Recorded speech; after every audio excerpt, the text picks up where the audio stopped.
This is a tragic story. It really is. Coquitlam parents hope that an overdose of their 16-year-old daughter can save lives of others. I'm sorry, Coquitlam parents, but you know what? The prime pooper Trudeau is actually made it easier for people and your 16-year-old and your 15-year-old to get hard drugs and carry it around legally.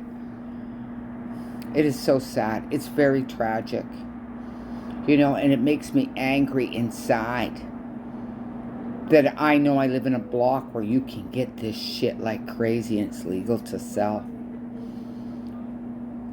So she opened up the fridge one morning and found a Greek salad for her 16-year-old daughter had made for her. I'm not going to... Sophia? I don't know. To take to work that day with the note. Best mother, best sister, best friend, best angel. Have a wonderful day, my love. The same day she sent her father, Raman, a light-hearted text asking him to join her and her mother for dinner at a restaurant the next evening since he had been away for a long business trip. She signed off with 3 emojis, crying with laughter, happy alien, and a smiling cat.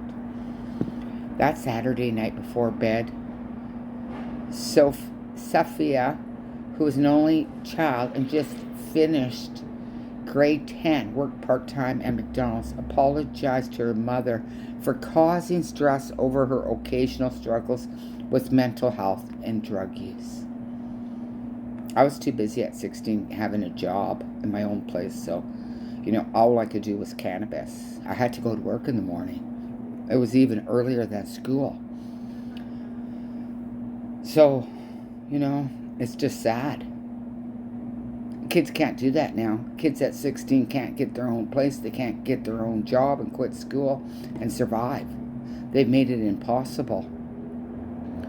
So she recalls comforting her daughter, telling her to get some sleep because they had plans the next day to get manicures.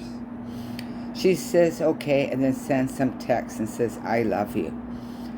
After falling asleep around midnight, I can't even pronounce that name, startled awake at 4 a.m. Perhaps driven by a mother's instinct, she ran into her daughter's room. The teen was sitting on the floor, her face leaning against the bed. Blood trickled from her mouth. Her skin was cold. I was scared to death. I knew she was gone. This is the kind of shit that you, Sarah Blythe, from your oops, caused parents in British Columbia. So she was one of 192 who died from toxic drugs in just July. So too was her 16-year-old friend, who is believed to have taken the same drugs on July 23rd. They could have came down here. It would have been easy to sell them. 16-year-olds, not a problem. They're dangerous to come here because they like to lock up the 16-year-olds in these fucking SORs and use them for sex trafficking, so it's dangerous. If you're 16 and you hate ugly men, don't come down here because that's all you'll get. Pretty well, Ugly outside and inside.